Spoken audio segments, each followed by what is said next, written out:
এই মাসেই পাকিস্তানের বিপক্ষে দুইটা টেস্ট ম্যাচ খেলবে বাংলাদেশ। শান্তর নেতৃত্বে সাজানো হবে দল। প্রায় 5 মাস পর সাদা পোশাকের ক্রিকেটে ফিরতে যাচ্ছে বাংলাদেশ। দেশের বর্তমান পরিস্থিতির মতো পরিবর্তন আসতে পারে বাংলাদেশ দলেও। এদিকে সবচেয়ে বড় প্রশ্ন সাকিব আল হাসানকে ঘিরে। এই সিরিজে তার দলে থাকার কথা থাকলেও হয়েছে পরিস্থিতি ঘোলা। তবে কেমন হতে পারে বাংলাদেশের স্কোয়াড, তাই নিয়ে শুনবো প্রতিবেদনে।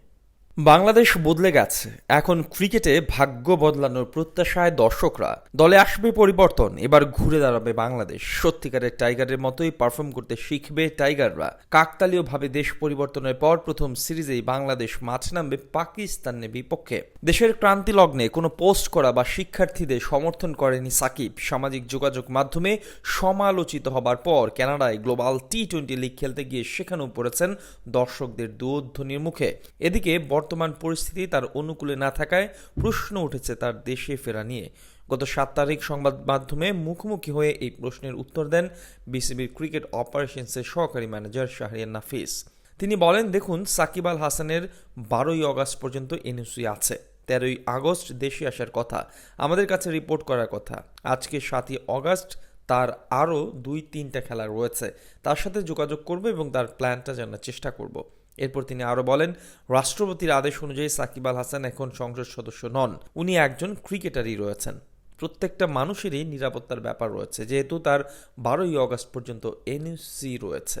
তারপর তার বাংলাদেশ ক্রিকেট টিমে জয়েন করার কথা। নির্বাচক প্যানেল কিন্তু এখনও বাংলাদেশ পাকিস্তানের বিপক্ষে দল ঘোষণা করেনি। বাংলাদেশের জন্য যখন ওনারা দল ঘোষণা করবেন, সে যদি টিমে থাকে তখন একরকম, আর যদি টিমে না থাকে তখন তো আর এনওসি লাগছে না। এখন প্রশ্ন হচ্ছে, সাকিব কি তবে থাকবেন এই সিরিজে? আগামী 21 আগস্ট প্রথম ম্যাচের পর দ্বিতীয় ম্যাচ অনুষ্ঠিত হবে 30 তারিখ। প্রথম ম্যাচ হবে রাওয়ালপিন্ডিতে, দ্বিতীয় ম্যাচ হবে করাচিতে। এই 2 ম্যাচের জন্য কেমন হতে পারে স্কোয়াড? লম্বা সময় বিরতির পর আবারও মাঠে নামবে সাদা পোশাকে। সম্ভাবনা নেই খুব একটা পরিবর্তনের। দলের ক্যাপ্টেন থাকবেন শান্ত। ব্যাটিং লাইন আপে আরও থাকতে পারেন জাকির হাসান, মাহমুদুল হাসান, সাদমান ইসলাম, মমিনুল হক, শাহাদাত হোসেন দীপুরা। উইকেট কিপিংয়ের দায়িত্ব সামলাবেন লিটন দাস। সাকিব না থাকলে অলরাউন্ডারের ভূমিকায় বড় দায়িত্ব পালন করবেন মেহেদী মিরাজ। বোলিং লাইন আপ থাকতে পারে সবশেষ শ্রীলঙ্কার টেস্ট সিরিজের মতোই। এখন পর্যন্ত পাকিস্তানের বিপক্ষে 13টা টেস্ট ম্যাচ খেলেছে বাংলাদেশ। এর মধ্যে 12টিতেই পরাজয়, আর বিপরীতে 1 ম্যাচে ড্র আছে টাইগারদের। পাকিস্তানের মাটিতে হার ব্যতীত কিছুই নেই শান্তর দলের।